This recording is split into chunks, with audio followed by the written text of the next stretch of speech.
50, 45, there goes Davis. Oh my God! Davis is going to run it all the way back. Auburn's going to win the football game. Auburn's going to win the football game. He ran the missed field goal back. He ran it back 109 yards. They're not going to keep him off the field tonight. Holy cow! Oh my God! Auburn wins. Auburn has won the Iron Bowl. Auburn has won the Iron Bowl in the most unbelievable fashion you will ever see. Oh, like the good old days on a Saturday. Welcome in everyone to a brand new edition of the Dream Wage, episode 408. Elvis, like a Saturday, like the good old days, kid. How you doing this morning? Dude, I'm doing pretty good. I'm a little tired to be honest. It's been a while since we did a Saturday morning episode, though, but I'm glad to be back with you. Excited weekend ahead of us. We saw game one of the finals. Didn't really like the way it turned out. Game two ahead of us, and then we got championship weekend in the UFL. So that's going to be exciting as well, Dill. Let's get into it. Yeah, I got a great episode for you guys. Like Elvis said, loaded slate on the weekend for you. We'll talk about game one, a little coaching news in the NBA as well. Game two on Sunday, UFL Conference Championship. We got game one as well on the ice for the Lord Stanley Cup. And then we got I think about 10, 15 games here on the diamond as well for Saturday. But Elvis, game one goes to the Celtics, and it was never close, if I'm being honest. I mean, the first quarter got out of it. Was close for like the first 5 minutes. They were going back and forth. It was like 5-4. And then down. They just took over, went downhill. It was 37-20 after that. I mean, and then they kind of took their foot off the gas a little bit, but what a fucking performance and comeback for Kristaps Porzingis, man. 20 points, 6 rebounds, and he was just on. I think he was like 6 for 7 to start. He just couldn't guard him. He kept getting mismatches. He looked a little gassed. I will say that the conditioning wasn't there, but I mean, he really didn't matter. And then Jaylen Brown, MVP right now has to be Jaylen Brown. And it's surprising. I mean, they won this comfortably, and Jason Tatum didn't even have a good game. Yeah, he had a double-double, but it wasn't a Jason Tatum type of game. So, big game for the Celtics taking game one. I think the story on the other side is, Kyrie just did not show up. 6 for 19 from the floor, got booed every time he touched the ball. 0 for 5 from 3, just 12 points in 37 minutes. They need more. If they want to win and be competitive in this series, they need to win. They need Kyrie. Yeah, let's start with the Boston Celtics.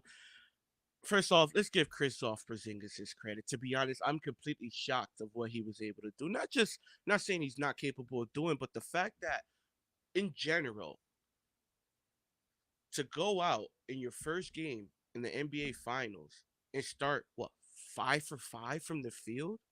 Remember, this guy hasn't played since game 3 in Miami in the first round. And he averaged 12 points in that series, by the way. And then he comes back in game one of the finals, not in the best shape. I'm going to say he's not 100%. I'm going to just say he's feeling pretty good. And he had a game of his life, to be honest, still. What he did on not just offensively, both sides of the ball really set the tone, Dill. Like you said, it was a game. And then with 8 minutes left in the first quarter, Porzingis checks in, and they took off, Dill. Porzingis basically single-handedly led that 17-0 run. Before Porzingis got in the game, Celtics 3 balls wasn't really falling. I think they were like 1 for 5 from the 3 till Kristaps came in. I think only White hit a 3. It was a lot of both sides were just bricking early, honestly. But Kristaps, man, hats off to you, man. What you was able to do in the first half closed out the game. So give him credit there. Defensively, I think he had 3 blocks as well. Huge one with Exum. Not Exum. Yeah, was it? Green on that green dunk, that fast break. And to be honest, I know Jason Tatum didn't have a good game, Deal, but he didn't have to. When you have Kristaps give you 20 off the bench, Jaylen Brown still doing. Derek White, Holiday, even Big Al giving you 10. The whole starting 5 was above double digits still. That's impressive in the game one, So hats off to the Boston Celtics. To me, Jaylen Brown played great defensively as well. Got a couple steals, especially in the first half. 2 off Luka that transitioned to 2 monstrous dunks that got the crowd excited. So to me, overall, the Celtics played their game. They took control, and hats off to them. And then on the other side, with the Mavericks, I wouldn't be too concerned, Dale, to be honest. I understand you were down 30 or 29 at one point in this game, but moving forward, I don't expect Derrick Jones to shoot 2 for 9 from the field. I don't expect Kyrie to shoot 6 and 19 from the field. And I understand Luka gave you 30, 10, and 1, but I don't expect Luka to give you 1 assist moving forward in each game. I don't expect Luka Doncic to shoot 12 for 26 from the field in these following games. So I do expect a better Mavs team moving forward. I like what I saw second quarter and on, but maybe that was just Boston. Like, you know what? Let's just take it a little easy and coast through the rest of the game. Shocking result, to be honest, from a fan perspective. I was upset that it was a 30-point game in the second quarter, but I expect the Dallas Mavericks to come out much better in game two. Give credit to the Boston Celtics for an old classic butt whooping. And by the way, I think that was the largest first quarter lead in NBA Finals history in game one. Yeah, it was insane. They blitzed them early at home and they just could never recover. Um I think Luka played amazing. He had that incredible third quarter. They cut it down to 8 at one point. I think they went on a 16-4 run, and then they took a timeout, Joe Mazzulla, and then they got it right back up to 16. I thought Luka played amazing, honestly. 30, 10, yeah, 1 assist, but it wasn't his fault. That just means his guys were just missing. Kyrie 0 for 5 from 3. PJ Washington 0 for 3 from 3. 2 for 9, like you said, Derrick Jones. The role players need to step up. They were awful here in game one. Just And awful. not for nothing, though. To me, one of the biggest reasons, especially why the game got out of hand in the first half, it was on the boards. They got dominated on the glass, especially in the first half. I think just in the first quarter alone, I counted at least 7 offensive rebounds. That's not a recipe for success. Yeah, it kind of evened out towards the end of the game. It was 47 rebounds to 43, but in the first half, it got out of hand early on. And that Jason Tatum, Al Horford had 7 rebounds. Even Drew Holiday had 8 rebounds as well. When a guard is giving you 8 rebounds, that just shows you. So, yeah, Peyton Pritchard, bad game. Like I said, under 5.5 points. He didn't have any points. Hardy came on a little late for Jaden Hardy for the Dallas Mavericks, 13 points. I like him. He's kind of aggressive. That's the guy I was talking about there, and I forgot his name. I was like, damn, Hardy, because he's aggressive. Yeah. He's not scared of the moment, and I like that the lights ain't too bright. He's willing to take a tough shot, and he'll make them too. We saw it right then and there. The fact that he's able to come in.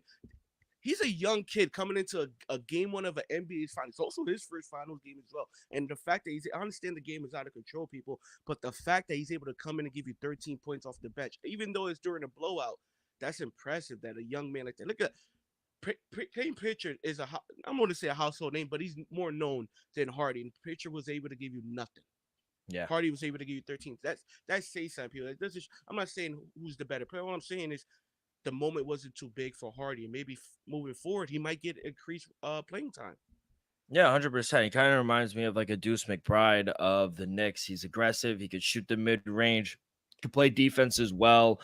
But I think the game really came down, to the 3-point percentage. 25.9%, 7 for 27. I think they were like 1 for 11 at one point. They just couldn't hit a 3 to save their life, while the Celtics were 38%. When they're 38%, they don't lose. So I think that's what it really came down to. Assists as well. They were moving the ball extremely well for the Celtics, and everybody was hitting. Everyone was making tough shots. Even Adrian Hauser in the corner, or Sam Hauser, excuse me, he was making some shots. 23 assists to 9 assists, and that goes back to what I was saying. Luka, he was the favorite coming into this series to lead the series in assists. Only had 1. Role players weren't hitting shots like they're used to. So I think role players play better at home. So we'll see what adjustments they make in game 2. But I think that was the biggest thing. I think assists, the 3-point shooting, and Jaylen Brown. I thought he had the best game besides, the comeback for Kristaps Porzingis. And I'm rooting for Kristaps. I've always liked him going back to the Knick days. He just didn't work out. But Kristaps Porzingis, before the game 1, I think he was 16, maybe 17 to 1 to win MVP. He's down to 10 to 1 now. Any value you think with Kristaps Porzingis? I think so, just because it's just we gotta go off what we saw already and moving forward. One thing I can honestly say, I don't expect Kristaps Porzingis to shoot that well from the field again? Can he have another shooting spree like one? Let's just say Game 5 comes around. Can he give you another 20 points? Absolutely. But if if he's out there disrupting shots and say he gives you 3 to 5 blocks a game, he's live for the MVP though. If let's just say he averages 17, 8 with 4 blocks a game. And Tatum only get at right now, Tatum give you 16 points. Let's just say he averages 24. Brown averages 23 in a series. Porzingis is live for the MVP. But if you're gonna tell me Jason Tatum or Brown is gonna give you 29 points a game moving forward for the rest of the series, then it's most likely you're gonna go to them. But if one of those guys doesn't give you those high, averages, though, Porzingis is definitely live because I highly doubt he's able to keep it up at that spree, but it wouldn't shock me if he averages 17, 6 with a couple blocks and he might get the MVP, especially if he has a couple of huge moments late in the fourth. If he blocks a Luka Doncic game tying 3 or, Kyrie spin move blocks that, hey, might get some consideration. I think off of just game 1, he deserves it because we could make the case, though. If Kristaps doesn't just goes on fire, I'm not saying they would have won the game, but the game would have definitely went differently. Yeah, my MVP. Yeah, go. No, just that spree ignited not just the home crowd, also the team. The whole Celtics couldn't miss when Kristaps started that streak. When he hit those first 3 shots, Derek White was open in the court. Drew Holiday's open in the court. Now Jason Tatum finally scores his first points of the game. Jaylen Brown is out here stealing the ball. So the crowd got into it, and the team just played much better defensively and offensively. Gave them that energy and confidence. Oh, if KP could do it, we could do it. So it was just shocking to see it and also exciting to see it. From a fan perspective, that somebody just single-handedly taking over in the game like that, and it was Kristaps Porzingis still. I mean, I'm not shocked just because I know what the guy's capable I'm of. shocked that the fact he did it in the game 1 coming back from injury. I'm not shocked. It's just the moment. It wasn't too big, though, for him. He looked very calm. He looked very calm at home where he got a lot of love. I wasn't shocked. I was actually more shocked on the way Jaylen Brown played. I thought he's the MVP so far, game 1 in. I mean, 22 points. And what actually put him over for me was defense. 3 blocks, getting back on the other end of the court, basically saying, I got snubbed for first team all NBA defense. I'm going to show you why I'm an all NBA defender. And I thought he showed that here in game 1. Blocked, I think, Derek Lively once at the rim, and that's what they were missing. Jones, I think twice. So I love Jaylen Brown right now. Didn't you take him as a flyer for MVP at like plus 600? He's down to plus 290 right now. I think it was plus 700 because it was Tatum like minus 110 or plus 110, Luka, Kyrie. No, it was Tatum, Luka, Brown plus 700, Kyrie plus 1,000. I sprinkled Kyrie and Brown. Yeah, right now, Jason Tatum favorite minus 105 plus 290 for which Jaylen I don't Brown. understand. They're expecting Jason Tatum. Regardless, I know he didn't have the best game. 6 turnovers. But he had 16 and 11. He just dominates the glass. He has 6 turnovers. I guarantee without Porzingis on the floor with him, he would have had a negative plus minus. He was plus 19. Yeah, 6 turnovers. That's worrisome. But I also think, like you mentioned early on, I like how Jason Tatum was kind of deferring to Kristaps. He said, listen, buddy, you're hot right now. The crowd is with you. You got it. I think he was forcing the ball a little too much. He was. He said it, in the post game that he was nervous still. And he did the right thing. Like I said, this game could have possibly ended very differently if Kristaps Porzingis doesn't start 5 for 5 in the field. Could have easily went. Remember, he gave you 17 first half points. Let's just say he gave you 2 points in the second half. No, he gave 18 points in the first. He gave 2 points in the second half. Let's just say he gives you 4 points in the first half. This game is very different, people. 100%. Don't get me wrong. I expect Jason Tatum to give you a little more. Absolutely. But if Kristaps doesn't give you that explosion, we're having a different conversation here, people. Yeah, 100%. But Credit Celtics. They are 3 games away from the NBA championship. Game 2 is Sunday night. Don't like how it's 2 games. If I'm 2 days off, if I'm being honest, let's just play every other day. Unless it's a travel day, then I could understand. Yeah, Take the like when they extra go day. to like from Sunday, understanding you could get to Wednesday off. Even though I Yeah. do think they play Tuesday, if I'm not No, mistaken. they play Wednesday But again. I see that. See, that makes sense. Yeah, And then they because it's play travel. Friday, one day Yeah. off. How the But bro, Celtics? they're not moving anywhere. They don't need the No, break. I understand. But my thing is, why does game 1 and game 2 has 2 days off, but games 3 and 4 only has 1 day off? I think it has to do with the TV schedule and like how they map it out before the season. It's like, listen, regardless, the finals are going to start June 6th. No matter what, that's our contract with ABC or whatever. So I don't really know why they do it. It's just unfortunate that they have the 2 days, so we have to wait. But yeah, shout out Boston Celtics. They get the job done. They cover. Game goes under. The way it was going, though, I thought it was going to go over. Everyone was going back and forth, and then not Celtics, the Mavs they went ice cold from 3, and they couldn't. But I expect some positive regression from the role players like Derek Jones Jr. PJ had it okay. Lively didn't even give you one bucket. And one thing I do expect moving forward is a couple alley-oops. The Dallas Mavericks get going when they start getting a few alley-oops going in the basket. So I expect that a little better pick and roll action moving forward from the big man. Yeah, overall, not the best night. 3-5 on the night. The Gafford under 1.5 block. He finished with 0. Derek Lively over 1.5 assists. He had 1 in the first couple minutes of the game. I go, perfect. And then he did it. I got a couple bad beats. Derek Jones Jr. over 11.5 points in rebound. He ended with 11. Luka Doncic triple-double was never it because of the assists. The Mavs plus 6.5. Never there. We get there with Drew Holiday over 4.5 assists. Drew Holiday over 17.5 points and assists. He ended with 17. And then Jason Tatum over 9.5 rebounds. That's a lock as well. So 2 of them could have ended actually 5-3 with Derek Jones Jr. ending at 11. And I had the hook and 17 with 17.5 at the hook for Drew Holiday. So not the best game 1, kid. How did you do? Awful, though. Definitely my worst game of this playoff so far, though. Started the game 1 of the finals 0-4. Plus 6.5, not it. Lively, horrible game. Over under was 7.5. He only had 2. Kristoff went off. Hats off to him. I took his under. And then Jaylen Brown over under 22.5. He had 22. He missed, I think, 5 free throws. So it is what it is. We get fucked by the hook. And that was my favorite play. I was like, Brown is gonna give me at least 28.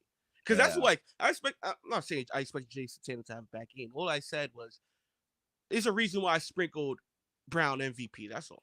Yeah. I think one of the most surprising news is that came out during before game 1 during the day on Thursday. Woj had a bomb at like 5 a.m. Kind of stuck it to Shams a little bit, which I love the little rivalry they have going on. But Woj announces that the Lakers are heavily pursuing UConn's men's basketball coach Dan Hurley, preparing a massive long-term contract offer. They met on Friday morning to go over, the plan. From what I read, it's like around an 8-year, $100 million contract. It's not just for the few years left of LeBron. It's for afterwards as well. They want to create, a system. They want to create a culture that UConn has in LA. Apparently he's been at the forefront of the Lakers search from the beginning of the process, even though we've heard other names like JJ Redick and whatnot. So, even while the organization has probably done its due diligence interviewing other candidates, apparently to Woj, Dan Hurley is their number 1. We know UConn, once they heard that, they offered him a large contract, making him the 3rd highest paid, which is a little smack in the face after going back to back. I'll say this, and then we'll get your opinion on it real quick. I love the move. I mean, yes, it stinks for college basketball because Dan Hurley's amazing for college basketball, but bias aside, for a Villanova guy, I would need him out of the Big East. But I think it's good for LA. I know a lot of people are like, he won't be able to coach like that the way he does in the NBA. I don't think he goes to LA if he doesn't, if the Lakers won't allow him to coach the way he wants. If you want him so bad, you're going to allow him with Rob Pelinka to make big time decisions. He's not going to go and move his family across the country from New Jersey all the way to Los Angeles for him not to have a say into what they want to do moving forward. That's just not going to happen. Dan Hurley's not that type of guy. So if you know anything about Dan Hurley and his family and what they did for St. Anthony's over here in New Jersey, I mean, they're a hard-nosed family that love basketball, and I think he's going to have some say. I think the X's and O's, they're going to take care of himself. We all know what a smart coach he is, but I think we saw LeBron already sign off on it, meaning like when they won the back-to-back, we saw LeBron go on Twitter and say, Dan Hurley's the man. I think LeBron needs a coach like this. He needs someone to hold him accountable. And to be honest, not saying DeVar Ham wasn't able to do that. I don't even think Anthony Davis was able to do that. I think there's only been 1 to 2 people in his career that have held LeBron capable or accountable to step it up. You're the best. You have to go out there and do that. Third best shooting guard ever in Dwayne Wade. And Anthony Davis doesn't even do that because they can't. They don't even have the status to hold LeBron accountable. So I think Dan Hurley has the pedigree to hold LeBron James accountable. And I think LeBron James thrives under that. That's when he's the best, when people hold him accountable. So I think it's a great fit. I know people in college basketball don't like it. And I know a lot of people say, the jump from the college realm to the NBA, a lot of people fail. Family friend John Calipari, he's even failed. Rick Pitino's failed in the NBA as well. So I know it's a tough task. Biased though, Jersey guy, I believe in Dan Hurley, and I think this is an amazing job. And when the Los Angeles Lakers come knocking on your door, you have to listen. You have to. So I think it's a great move, and I really hope he does get the job. For my take, Dale, to be honest, I think one thing, he'll be a better fit and better head coach moving forward than JJ Redick. I definitely like that move over JJ. Not saying JJ is not capable. All I'm saying is Dan Hurley, he got the status, he got the experience, he been there and done that, and he demands respect. Dan Hurley, coming off 2 national championships, still, to be honest, what more does he have to prove or even want to do in the college level? He accomplished those. I guarantee, though, he sat back when he first became a head coach and he had a list of accomplishments. Like we all do. We all have accomplishments. I guarantee, I'm not going to say I guarantee, but I'm going to say about 90% or more of that list is accomplished still at a very young age. He did that. You got to give him credit, though. Back-to-back champ. Dan Hurley's one of the best head coaches, not just in the college game, I think in the world as of right now. We got to at least give him that respect. Lakers are calling Dale. I think he has to go. You have a chance to not just become great, but to become all-time head coach in Dan Hurley. We saw what he just did in Connecticut. If you tell me you're able to, from repeating back-to-back championship, now you have a chance to not only coach the Los Angeles Lakers, but to coach LeBron James and Anthony Davis. People, let's just say if Dan Hurley could win a championship within 2 years, that would be 3 and 4 at 2 different levels, with UConn and arguably the greatest franchise in the NBA. You want to say the Celtics, by all means, I'm not going to argue. And arguably the greatest player of all time. To me, Dan Hurley has to sit back and think to himself, does he want an opportunity to not just be great, but to become all time? And I think he's going to have to make that decision. I think he will. At the end of the day, not every day you get an opportunity. I'm not going to say it's the most desirable job out there, but best believe people want an opportunity to say they coach LeBron James. So, I think it also comes with a little negative because we've seen, and as much as we love LeBron here on the show, we know if it doesn't go well, you're kind of out of there. We've seen it. Even if you're doing well and he doesn't like you, you're kind of out of there. that's why I say I like this hiring deal, because let's just say, for example, if JJ gets the job or somebody else gets the job, in a year or two, they could be fired, let They're go, like gone. they're Yeah. gone. With Hmm. Dan Hurley, I don't think it's that easy. Yeah, I agree. if LeBron be like, yo, I don't like this dude, they could be like, yo, LeBron, you know what? You playing one more year anyway. You'll be all right. Yeah, You'll yeah, be all right. exactly. He's our coach moving forward. I know what he's capable of doing Yeah, I moving agree. forward. So I think for the Lakers' perspective and Dan Hurley's perspective to have a chance to be all time, this will be the best move. I wouldn't be mad if he stays at Connecticut. I know you might be a little upset, Dill, Yeah. but like I said, in my opinion, you have an opportunity to be not just become great. You're already great to become all time. Yeah, like I said, bias. I'm a Villanova guy, so I need him out of the Big East. But I love the whole Hurley family, what they've done for not just UConn and the Big East and college basketball in general, what they did for New Jersey basketball, growing up in Jersey City, literally 10 minutes from where Elvis and I are Trenches. from. His father is one of the greatest high school basketball coaches at St. Anthony's. Then he coached at St. Benedict's in Newark. I mean, what they did for this whole program. Then he was an assistant at Rutgers. Then he went to Wagner, was the first head coach. Went to Rhode Island. He's achieved and succeeded everywhere he's gone.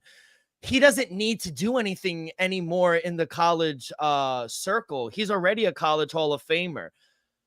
I don't think he wants to deal with the NIL anymore. I don't think he wants to deal with recruiting. He doesn't need to recruit. People are going to come play for the Los Angeles Lakers. It's a destination already, people, a desired destination where people want to come already. You actually have to go and recruit. And I think, he's too busy for that. He doesn't want to do that anymore. He's too established, in my opinion. So I think it works out. And I think at the end of the day, he sits back and he has a long conversation with his wife, and, his family's old.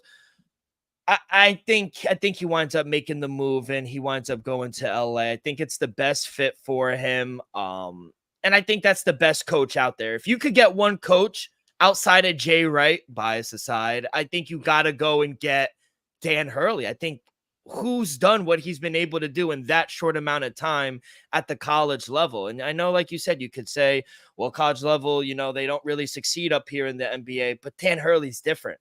The drive in this guy, you should see the passion. When they're up 20, he's out there screaming, veins coming out of his neck. This guy demands respect. And I think that's the type of culture guy you need. And regardless if LeBron and him or AD don't really mesh, I think the way the Los Angeles Lakers and Jeannie Buss and Rob Pelinka, the way they're thinking right now is they want it moving forward. They want to build a culture, what Dan Hurley did in UConn. Listen, all right, LeBron, you don't like him. You're going to be gone in a year or two. We need to move forward because you're not going to be here forever. We need to set up a culture for the next generation. And I think Dan Hurley is that guy. So I'm excited to see what the number is, what they really offer him. I know there are reports it's 8 years to $100 million. And I'm being honest, I think that's underpaid. If I'm being honest, I know he hasn't proven anything in the NBA, but his status speaks for itself. It all depends. Let's be honest, though. I say I like the long-term deal, but all realness, does it really matter? Because For him, they could just fire him in 2 years. It don't matter. We saw Frankie V, 5-year deal, 1 year, one and done. So I highly doubt he'll get fired in the first 2 seasons. But like I said, the long contract to me doesn't really matter. It all depends what they're gonna pay him and how long they're willing to, stand by him. I think I agree with you. I think you in this for the long run. Yeah, if you could win a championship or two with LeBron in this last few years, by all means. But you just don't get Dan Hurley for now. You get him for tomorrow as well. So I yeah. think the Lakers want to at least tie him up to at least 2030, build something. Because Lakers, yeah, they're fine now. LeBron, I'm not saying that they're fine, but you got LeBron, you got AD, you got a solid, you got Austin Reeves. They worried about 2028 and on, 2027, 2029. So that, You saw J.R. Smith, your boy, said don't do it. He tweeted out to Dan Hurley, said don't fall for it. yeah, just because they'll It's a lot of ridicule that comes with that. We know what comes with coaching LeBron. We know what comes with coaching the Lakers. Every morning, you're gonna be talked about in a negative light just because Lakers not doing this, LeBron's not. AD missed 4 games because of a rib. So you're gonna get personally attacked and get judged just because you're coaching LeBron, just because you're coaching the Lakers. So if he's ready to deal with that aspect of things, with the media side of things, hey, go for it. But if things like that gets under your skin or just bothers you, maybe the LA, not just LA, New York, LA, the big media destinations might not be for him. Gun to your head, he signs with the Lakers or he goes back to college. He signs with the Lakers. He already did what he needed to do in college. Yeah, I agree. I think he is the Lakers' new head coach. All right, kid. We'll see what happens in the next coming days. Let's go to the gridiron real quick. I mean, what an offseason for the Kansas City Chiefs. I mean, they cannot stay out of the news. They cancel all activities on Thursday. Lineman BJ Thompson, it was hot out. I think they were doing 2-a-days, and he wound up having a seizure on the field and went into cardiac arrest. An ambulance was called. He's in stable condition now. He's alert. He's responsive after 1 day of cardiac arrest at the facility. And, Harrison Butker, the guy everyone was ridiculing and wanted to fucking prosecute, he was the guy that wound up saving BJ as well. He went to go and call the ambulance and get the team doctor in the facility. So shout out Harrison Butker for saving his teammate. But what a fucking offseason for the Kansas City Chiefs and especially BJ Thompson. I'm happy he's okay now, but he's on the road to recovery. Hopefully, he comes back. He's able to return to camp. Maybe not, this camp, but next camp next month. Hopefully, he's just fine. Shout out Butner for being, there for his teammate there. And one thing I would suggest is, save this moves. This keeps happening moving forward. Maybe teams should just start practicing indoors because it's summer out. That sun beating. You got helmets on. You got pads. Might not be hydrated, and that could lead to like we saw the incident with him, or just players fading, players collapsing, or stuff like that. So let's just hopefully the NFL moving forward just make sure that players have are great before going out there in 90+ degree weather and having a full blown practice. Yeah. Yeah, 100%. I remember doing 2-a-days back in high school, and it fucking sucked, man. So I could just imagine what the NFL gets put through. So, yeah, I mean, especially in Kansas City, dry heat over there in Missouri. So probably a scorcher out there. But yeah, I'm glad he is responsive and doing better, BJ Thompson. But okay, before we get into these plays, because we got a lot of them, quick word from our sponsor. We are brought to you each and every episode by Viva Tequila Seltzer, the most refreshing hard seltzer on the market, hands down. There's no wonder why Viva was voted #1 hard seltzer in the world by San Francisco World Spirit Competition. With only 88 calories, 0 carbs, 0 sugar, and a light 4.5 ABV, Viva is the perfect drink for your post-game celebration as it was created with that active lifestyle in mind. We flavor tequila seltzer because flavor is the spice of life, and we like our drinks with just a kick, just like how we like our lives. Whether it's Huckleberry playing around a golf with the boys or an elderberry watching Game 2 of the NBA Finals, it doesn't matter. Our favorites pair perfectly with that Artisanal Blanco tequila for that subtle and refreshing drink. Our belief here at the Dream Wager and at Viva is to live long, live well, and live it up. All right, kid, let's get to it. We'll start on the hardwood with the NBA game 2 of the finals. Game went up. Game 1 -6.5. It moved up a half a point. Celtics -7 here at home for game 2. +7 for the Mavs. +225 on the money line. Over under is at 214.5 again. Total went up a little bit from us recording to game time. I think it closed at 216. So actually it finished way under. I don't think it got to 200 points. But we'll start with the side first. See another blowout, or do you see a little closer of a game? From a fan perspective, I hope not. But all seriousness, people, I do expect a much closer game. I expect at first I don't expect Kristaps Porzingis to single-handedly go on like a 20-4 run. I expect Dallas to be a little better defensively and to be a little more efficient offensively. I don't like I said, Kyrie, awful shooting night. Luka, below average shooting night. Derrick Jones Jr. awful from the field. So I expect the role guys to be better and more efficient, and I expect Kyrie just to have a complete bounce back. I'm not saying he's gonna give you 40, but all I'm saying is he's gonna give you more than 12 points or whatever. He gave you 16 points. So give me the Dallas Mavericks +7, Dill. You know, like I said, I think 7 is a little too much for a game two. Like I said, Boston's gonna lose one of these games. They lost games two to Miami and Cleveland. I think the Dallas Mavericks are live in for game two. Let's be honest, still. I expect Tatum to play a little better, but I expect some of the other guys, well, especially Chris Ingles, to cool down. Derek White might be a little better. Clayton Pritchard might be a little better. Tatum might be a little better, but I also expect Kyrie and Luka to be big dogs. You know what, Dill? I expect Kyrie and Luka to give me at least 60 combined. They give me 60 combined. I love the +7. And I'll sprinkle something on the money line, too. Give me a great bounce back by Kyrie Irving and Luka Doncic in the coming. Give me the Dallas Mavericks +7. Sprinkle on the money line. Sprinkle. I hope it's a better game as a fan. It will. It will. It will. It might be a 10-point game. I hope not, but it won't exceed 20. Guaranteed. Yeah. I'm going to stay away from the side. I got burned, even though I do lean Dallas again. I just can't touch the side. I'm not going to touch the total as well. I got a few player props, so if we want to go over anything on the total, or no opinion. Nah, just because we don't know how the game could go. You know, we saw how things went game one. How he thought it goes like that again, but I'm gonna honestly say I'm gonna lean the under, just because we haven't seen that pick and roll action from the Dallas Mavericks yet. I do expect them to adjust. When Luka, if you're gonna tell me that Luka's gonna have, let's just say his average 8 assists, the game probably goes over. But if Luka has another low assist night and he just gives you 30, no, the other guys are not joining into the party, the game is gonna go under. Yeah, no opinion on the total. I leaned over again, but just because I expect a better shooting night, especially from the role players for the Dallas Mavericks. So let's go to the player props. I got a few, and I'm going to start with Luka Doncic.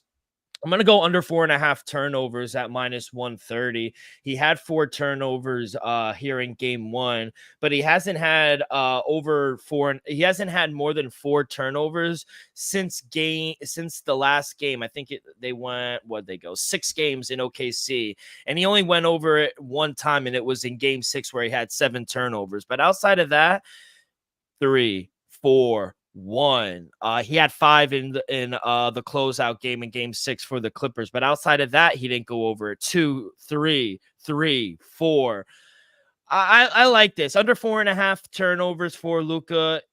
I like that -130. It's a little chalky, but I think he has a couple. He's prone to it, and I also like under 8.5 assists for Luka, just because that's at -130, by the way, because we've seen in game 1 where he was more of a scoring option, especially in that third quarter where he went kind of crazy. Boston switches on everything. It slowed down the offense for Dallas, I think, switching, and it also continued to give Luka matchups where I thought he liked, where Luka tried to exploit those matchups. Every time they switched, it didn't look like Luka wanted to pass. It looked like Luka wanted to take advantage of that switch. So, just 1 assist on at least like 7 to 8 potential assist opportunities for Luka. It is. I do think it's unrealistic to think he's just going to have 1 assist again in game 2. But, I don't know. I just think Luka's always a threat to have a triple-double. But, I just think he's more of a scoring threat here in this series, which I think they need, especially if guys continue to struggle. Derrick Jones Jr., Gafford, PJ. If Kyrie continues to struggle scoring, he needs to be the guy. So I'm going to go under 8.5 assists at -130.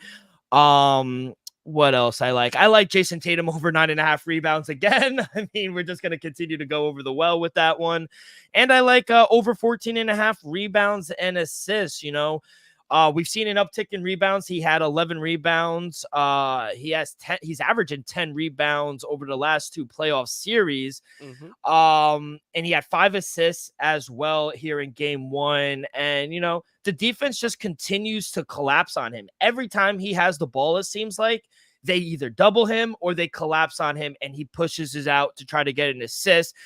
And as for the rebounds, he's averaging over 10 rebounds, like I said, in the playoffs. So I think the assists are going to be there. We already know the rebounds are going to be there. So over 14.5 points and assist combo, it's at minus 128, but I still like that as well. So 3 props I like. Jason Tatum over 14.5 rebounds and assists. Jason Tatum over 9.5 rebounds. Luka under 8.5 assists, and Luka under 4.5 turnovers. Excuse me. So 4 plays. I like it, though. I like it. I'm telling you right now, for the listeners out there, we just got to hammer Jason Tatum over 9.5. Like, it's just, he's going to get. You just got to keep running it. Yeah, you got to keep running it. I'm going to go Kyrie Irving, though. I expect a bounce back for him. I like what he said in the post game. He said, I expected the crowd to be louder. I'm telling you right now, Kyrie Irving is going to go out there with a vengeance. He's going to go out there and eat. I'm not saying he's going to get 40, but I'm going to say he gives you over 22.5 and over 2.5 threes. So give me over 22.5 points at minus 125 and give me over 2.5 3-pointers made at minus 105. I think he goes, I'm going to say 4 from 8 from the 3-point line, and I'm going to say he shoots over 50% from the field. I'm going to say he gives you 31, 6, and 5. Were you surprised at how poor he shot? Because some of the ones were hitting the back of the side of the backboard. Yeah, kid. to be honest, I was shocked that he missed as many wide open threes as he did, because he got a few very good looks. The whole Mavs team had a lot of wide open threes. A lot. So I expect, them to shoot a little higher of a percentage from the 3-point line. And one thing I could admit, Kristaps Porzingis was destructive, especially down low. A couple of those Kyrie misses, there was just point blank layups that he couldn't honestly get over Kristaps. Kristaps even blocked them once. So Kyrie also had a couple turnovers late. He dribbled it off his foot. He had a travel. When the last time you saw Kyrie Irving travel? So just things like that I expect to be a little more better and be a little more aggressive. You know how we saw him come out game 1 against the Timberwolves, scorching, I think he's 18 points in the first? I think we see a little more aggressive Kyrie Irving in game 2. All right, kid. Good luck. Hopefully it's a better game. I'm rooting for it. Let's go to the conference championship here in the UFL. We are down to the final 4.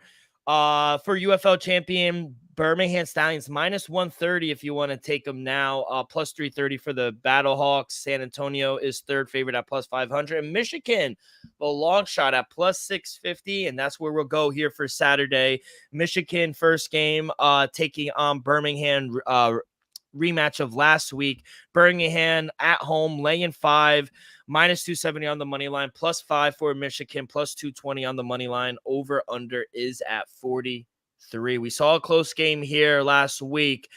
Think they didn't really play all their cards per se. I think they kept some things close to the chest. I think they knew they were going to verse each other here in the conference championship. I'm going to lay it. I'm going to lay the 5 here with Birmingham. I think, a lot of the last couple of weeks, they've kind of taken their foot off the gas a little bit. They're preparing here for the conference championship, but let's not forget they are 9-1. They've taken care of business. I know they're just 5-5 ATS, but they're averaging 27 points per game. They're only allowing 18 points per game. I think they cover here. Think they cover by a touchdown. I think it should be a close game. Michigan is no joke. They're 7-3. They are a good football team, but I just think Birmingham at home, they're looking to repeat. So I'm going to lay it with Birmingham at home, and I'm also going to take the over 43. I think it's a little small. Like I said, Birmingham, they're averaging 26 points per game. Michigan's averaging 23. Now, do I think they'll score 23 on them? No, but I do think they'll maybe average around 19, 20 points per game, and I do think it gets us over the 43. So I'm going to go over 43, and I'm going to go over and I'm going to lay the 5 with Birmingham here on a Saturday. Kid, what do you got? I tell you what, though. I'm going to lay with Birmingham Stallions, but I'm not going to deny you. Michigan Panthers have been looking pretty good as of late. I understand the Stallions. I'm going to say the past 2 weeks, let's just say I'm not going to say they took their foot off the gas, but it's just been playing with a little bit of caution. I do expect the Stallions to open up the playbook a little bit, come today. And we're going to see that offense that we saw the first 5 weeks of the season, first 6 weeks of the season, than what we saw the last couple of weeks. Michigan Panthers, hats off to them. To me, they had a tremendous season, much better than I expected them to play, and they deserve to be in this game. I'm going to lay the 5, but I wouldn't be shocked if Michigan somehow stays in Keeps this it game. close. Yeah, I agree. To be honest, because they've been playing great football, Dill, so you got to give them credit. But give me the Stallions. I'm going to take the Powerhouse with the -5 at home. Oh, I know what I'm watching before the fights today. 3:00, kid. I think that's the best game. I think it's a little better than the one we have on Sunday. This could have easily been the championship. Oh, 100%. Let's be honest. If Michigan wasn't in the USFL conference, they would be in the championship because I think they're better than San Antonio and St. Louis. Now, I know you and I were high on St. Louis, but I think Michigan, as of late, has really come on. Yeah, so I agree. This could easily be the championship. And I think the market agrees. It opened up at 6.5 and it's come down to 5. I wish I got the 6.5 because I probably would have taken Michigan, if I'm being honest, if they gave me 6.5 in my pocket. But now at 5, I do think they are a touchdown favorite. So good luck to Michigan and Birmingham, but it's going to be a really good game here at 3:00 today. Let's go to Sunday. St. Louis hosting San Antonio Brahmas. St. Louis, another laying 3 at home. -165 on the money line for St. Louis with that amazing crowd. Brahmas +3, +140 on the money line for the road dog. Over under is at 43.5. Elvis, I'll let you lead this one off, kid. What do you got? This was a tough one to come down to because I like San Antonio. I've been backing them late, but Seattle with that crowd at home, AJ McCarron looking good. I'm not even gonna lie, he's looking good, though. He's looking good. He's playing at a high level, throwing the ball well. I'm not gonna lay the 3, but give me St. Louis Battlehawk to advance at -166 on the money line. I just gotta go. I'm gonna play it safe. I think they could push. I think this game could most likely be a little closer than Michigan and Birmingham game. The Brahmas are live. I'm gonna be honest, though. The Brahmas are live, but I'm gonna take, to me, the better quarterback in the home field advantage. Yeah. With that, so I'm gonna take the St. Louis Battlehawks, strictly the home crowd and AJ, who I think is just a better quarterback. Yeah, I couldn't agree. It's a little chalky at -160. I actually winded up laying the 3. I know they only won by 1, and it was a comeback win for St. Louis. If I'm being honest, if it was 3.5, I might have taken San Antonio with the hook. But 3, I'll lay it with St. Louis. They have the quarterback advantage. They have the home crowd, which I do think plays a factor, if I'm being honest. I think they have the better offense. They're averaging 26 points per game, right around like with Birmingham as well. Their defense is worrisome. I do think San Antonio has the better defense, which worries me just a tad because we saw how good San Antonio kind of limited St. Louis last week. So I don't love it. I don't love laying the 3, but I do think St. Louis is the right side. I wouldn't be surprised if, it was a game-winning field goal for them or whatnot. So I'll lay the 3. Not my most confident play. And I like the over again. I got 43.5. I know some places are at 44, but I love the over just because, like I said, I do believe we see a better offense outing from St. Louis. Like I said, they're averaging 26 points per game, and their defense, that's the worrisome. They allow 21 points per game. So I do think San Antonio can take advantage of that secondary in St. Louis. So I think both teams will be able to score. So I'm going to go over on both games, and I'm going to take both favorites. What could go wrong? What could go wrong? Laying some chalk here on the weekend, but yeah, should be a really good game. That is on Sunday night, actually, 7:00 on Fox. But we got an early game here on Saturday.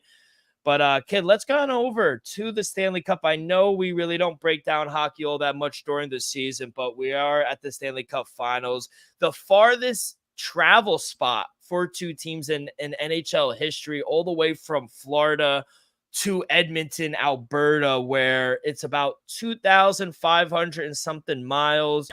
I think the only further one would be Florida to Vancouver. But yeah, it's a crazy travel spot for the two teams. But game one here is in Florida.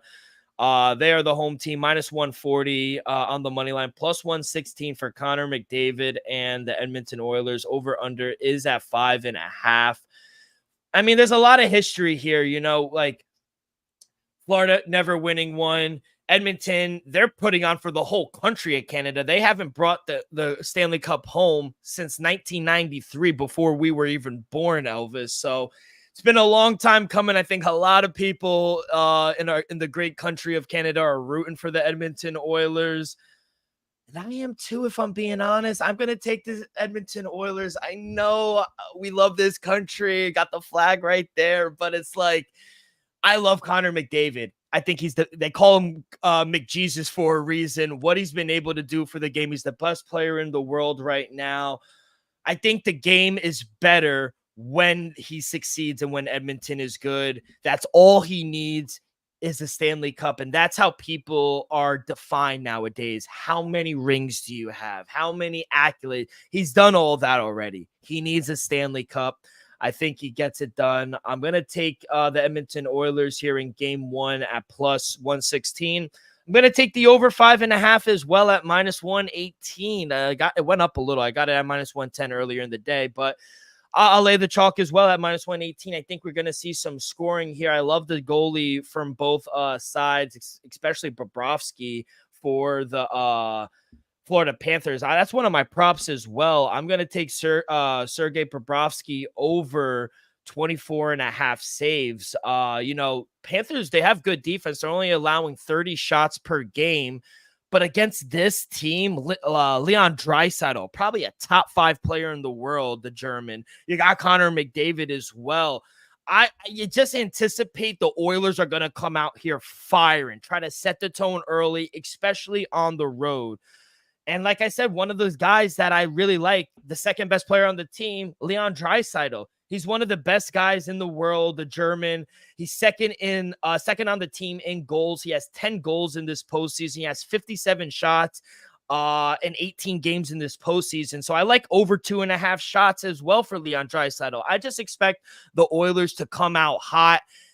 Florida kind of tiptoeing at home. I think they come out a little sluggish. So I'm going to take the over. I'm going to take Edmonton. I'm going to take Sergei Bobrovsky over 24.5 saves for Florida. That's the Florida goalie, just because I anticipate Edmonton being aggressive, trying to set the tone early. And I'm going to take one of their guys, Leon Draisaitl, over 2.5 shots on goal at minus 125. So 4 plays for Stanley Cup game one. I love the energy, Dale. Yeah. I don't really dabble in too much in the NHL, even though on my action, I do have a positive record for some reason, but I'm gonna lean the over. I expect both teams to be a little aggressive. I like the fact they said the Oilers are gonna come out be a little aggressive, but I think the Panthers, both teams are gonna show that they're gonna want to win the cup. Deal, like you said, Yeah. With Edmonton, Canada team had never since 1991, 1993 haven't won a cup. Whole country of Canada, so they're gonna be going for it. And then the Panthers never won in history for their franchise, might get done. It's exciting to see. I'm gonna lean the over 5.5 just because I feel like both teams gonna need to grab game one. They're gonna be a little more aggressive. And at the end of the day, I do like Edmonton, but they'll gotta respect the Panthers. Yeah, 100%. I mean, there's a lot of history with this Stanley Cup final, like you said. Edmonton not having, or Canada in general not being able to win one. Can they do it? It's a 31-year drought. Can they do it? We will see. But quick little trivia. There's been a Florida team in the Stanley Cup finals for 5 years in a row. That's kind of crazy, right?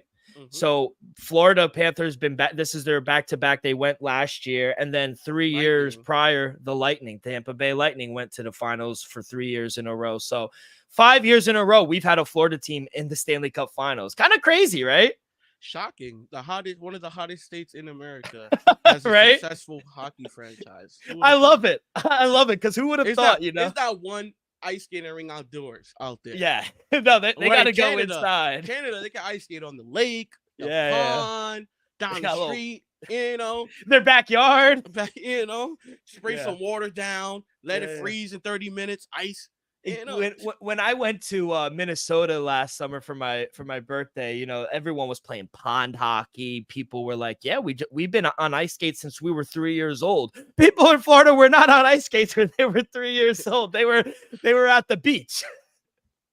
So Learning I how to thought, surf. yeah, learning how to surf, and I think that's hilarious, just because Florida's just not known, but give credit to them, they have successful Not one thing, organizations. for the people, I was just out there on vacation in April. One thing I could say when I went to Tampa, the Tampa Bay Rays game, the Lightning fans are proud. All I kept Oh seeing yeah, was "Go Boats, go Boats." Like, go down to Tampa, they're proud of their Lightning team. I'm telling you that right now. which they should be. Yeah, But yeah, no, I'm happy for the Florida Panthers, but I'm rooting for Edmonton. Connor McDavid, he needs one. He needs one. So let's go Edmonton Oilers here for game one. And Elvis, let's end it with some baseball players. Let's try to stay hot. Wasn't the best game or record for me last show, but let's look to bounce back. We will start across the pond in London. We got the London series, Philadelphia Phillies and the New York Mets. My buddy Mal from the MLB Gambling Podcast, he is at the game today. He's going to try to catch a home run ball, he said. He's sitting in center field. I love it. I go, hey, if you catch a Pete Alonso home run ball, send it to the boy. I need that. But I got to take the over here in this game, kid. Sean Manaea going for the Mets. Ranger Suarez going for the Philadelphia Phillies. You got to look at the time lapse of them making the football pitch into the baseball field. I love time lapses, what they did for the NFL. And when they make it to the baseball field, we always see high overs. We saw it last year with the Cubs and the Cardinals when they played in London. I think we're going to see a lot of runs here. So the total is high for a reason. Not a Sean Manaea fan at all. I'm very curious to see how he pitches in London. Give me the over 10 as my first play. What do you got here for this game? yeah, gonna be a little chalky, but you lean the over. That means one thing. Give me the Phillies on the money line -155. There's one team in this matchup that's going to score runs, is the Phillies. Can the Mets put up some runs? No, absolutely. But I think if it goes over 10, which I do lean as well, I think Philly's going to have most of those. So give me Philadelphia on the money line. Little chalky. Well, not little chalky, big chalky, -155. Technically, the Mets are the home team, but they're both away. And the Mets, they're averaging the most runs on the road. Surprisingly enough, they just score a lot of runs on the road, but at home, they can't score at all. So It's the crowd fault. It's you crazy people. Yeah, I don't know if it's us. I think it's for them, but let's go to the nation's capital. Nationals hosting the Atlanta Braves. Uncle Charlie going for the Braves. Mackenzie going for the Nationals. -142 for the Braves on the road. +120 for the Nationals. Over under is at 8.5.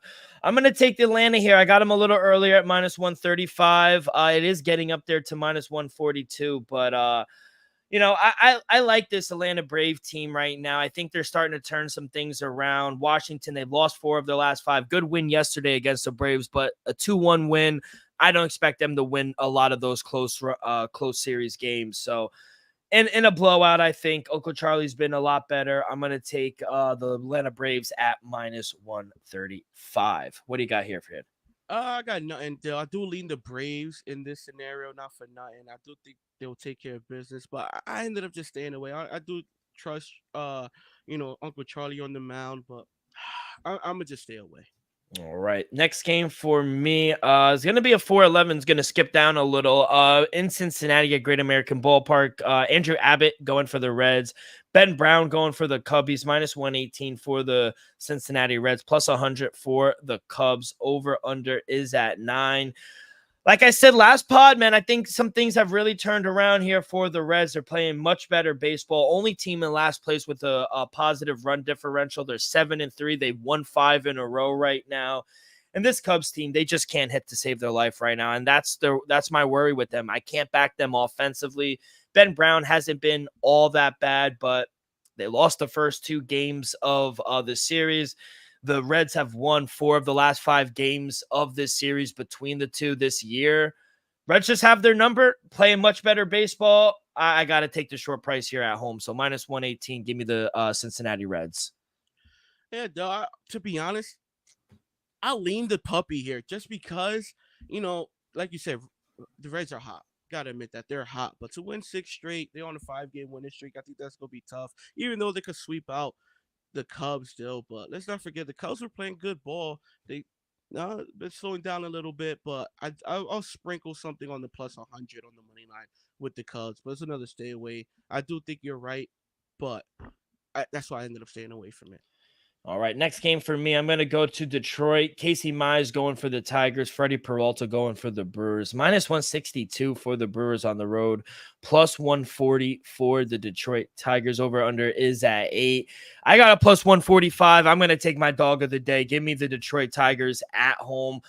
Now, do they deserve to be the favorite? Of course, but a minus 162, I think that's ridiculous in my opinion, if I'm being honest. At home, with the better pitcher in Casey Mize, I think they're going to keep them live here at home. So I'm going to take Detroit here. I know and I love that they lost 10-0 yesterday. I love it because now they're going to bounce back. I think we're going to see a little regression here from the Milwaukee Brewers.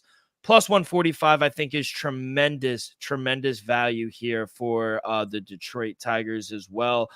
I also would lean Freddie Peralta over 6.5 strikeouts. He's been over this in 9 of 12 starts. And the Tigers do strike out a lot as well. So that is my one worry. So over 6.5 strikeouts at minus 130 for Freddie Peralta. I kind of lean that over as well. But give me the home puppy, Detroit Tigers plus 145. Anything for you?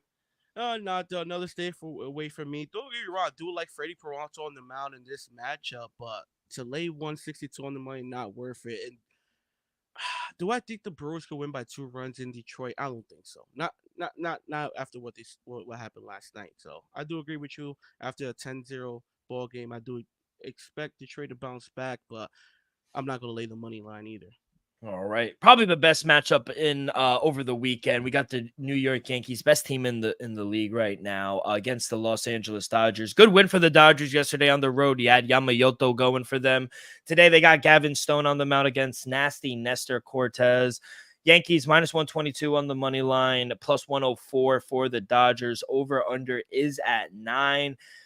I love that the Yankees lost last night. They finally slapped their 8-game losing streak. There was a little worry. Juan Soto got scratched. He hasn't missed a game up until yesterday. He has a little discomfort in his shoulder or his elbow, but no surgery. He'll be fine. He just has a little inflammation, so it was a little worry for the Yankees fans, but he'll be fine. I think they bounce back here at home. I'm going to take the New York Yankees minus 122. I know Gavin Stone, he's had a good season, but against this lineup where Aaron Judge, Giancarlo Stanton's actually been hitting really well too. So I'm going to go Yankees. I think they bounce back here at home, minus 122. Give me the Yankees. Yeah, I got the Yankees minus 125. Still love it there. I just feel like, bounce back. I understand they lost yesterday, but Dodgers. It was in extras as well. Yeah, it was a tough loss, and I expected them to bounce right back. When the Yankees are in the Bronx, you got to just respect them. It pains me to say that, but they are the best team in baseball. We got to acknowledge that, people. I understand the Dodgers are in town, but I highly doubt the Yankees lose today. Lose back-to-back at home. From what we saw all season long, I just highly doubt it. So give me the Yankees on the money line, minus 125. All right. And then last game for me, we'll go out to LA. The Los Angeles Angels hosting the Houston Astros. Hunter Brown going for the Astros, minus 156 on the road. Tyler Anderson going for the Halos, plus 136. Holy shit, kid. I do not understand this line at all. Give me Angels plus 136 at home. Tyler Anderson, 2.37 ERA. I understand the record isn't there because the bats and the team isn't that good. But Tyler Anderson has been one of the best pitchers in baseball so far. I mean, just look at his numbers. He's been lights out. I think he's going to be able to keep them live. Houston, they're playing okay right now, 5-5. They won yesterday, 7-1. But against Tyler Anderson, I don't think they're going to have that much success. So maybe you want to take first 5 plus a half, but I'm going to take the full money line. I think Houston deserves to be the favorite, but not this big of a favorite, especially against Tyler Anderson. Maybe against like a Patrick Sandoval, I understand, but Tyler Anderson is actually a good pitcher, so I don't like it. Give me the home dog, plus 135 for the Halos. Anything here, kid? No, another stay away from me. I'm gonna just move along. Back to a few of my plays. Minnesota Twins taking on the Pittsburgh Pirates. 405 start. You got Woods Richardson on the mound. I'm not even gonna try to pronounce the other dude's name for Pittsburgh. But give me the Minnesota Twins on the money line. I understand the Twins lost 3 or 4 straight. Tough series against the Yankees. I expect them to bounce back, and this is a great series to bounce back on the road against the Pittsburgh Pirates still. Give me the Minnesota Twins -120 on the money line. Shop around. To be honest, I'm surprised they're even that short of a favorite. Next game, moving along. Baltimore Orioles taking on the Tampa Bay Rays. Over under sitting at 8. I'm gonna lay the chalk here. Give me the Baltimore Orioles on the road. Shop around. I called -148. As of right now, it's -142. Don't get me wrong. Tampa has been playing a little better offensive scoring. They're hitting better offensively, but I still don't trust them. I think the Baltimore Orioles is just a much better team. To me, it's worth the squeeze at -148 on the money line. And then my last play of the day will be, to me, one of the best teams in baseball, the Cleveland Guardians, taking on one of the worst teams in baseball, the Miami Marlins. Over on the sitting at 8.5. Give me the run line with Lively on the mound, Dill. I'm going to just keep going with it. Give me Cleveland on the run line at +105 on the road. The only thing that worries me a little bit is on the road. But at the end of the day, people, it is the Marlins. Cleveland's one of the best teams in baseball. I expect them to take care of business on the road. So give me the run line +105. After losing 2 straight, they're due for a bounce back. Yeah, I got trapped yesterday. I took the low number with the Guardians, and Florida wound up winning yesterday. So they came back and won. Like I said, Fish at home, they kind of a little surprising here and there. But that's all we got here on a Saturday morning. Real quick, you saw our girl Caitlin Clark had a game last night. 7 threes. I'm pretty sure that was a rookie record. She had 30 points, 8 rebounds, 6 assists, 4 steals. They got the win. And then this morning, Shams reported she's expected to be left off the 12-player Team USA women's basketball roster for the Olympics. She was one of 14 players to receive an invitation to the U.S. National Training Facility in March, but she's actually being left off. Are you surprised? No. Not saying she doesn't deserve to be on the team, but maybe, just maybe, they're like, maybe she just needs just a little time off. Maybe that might not be the best environment. To me, she should play for the team. They should allow her just so she be a little more comfortable with the other superstars of the league. Because let's just be honest, people. I'm not going to say all, but some of these superstars in this league that's going to be on the USA team, they just have some type of dislike for Caitlin Clark. And maybe being alongside her, being a teammate for a couple of months will bring some different, feeling towards her. It's one thing to have an opinion about somebody you don't know that you play against, a competitor, a rival. But when that girl is your teammate or that person is your teammate, you see the real person in them.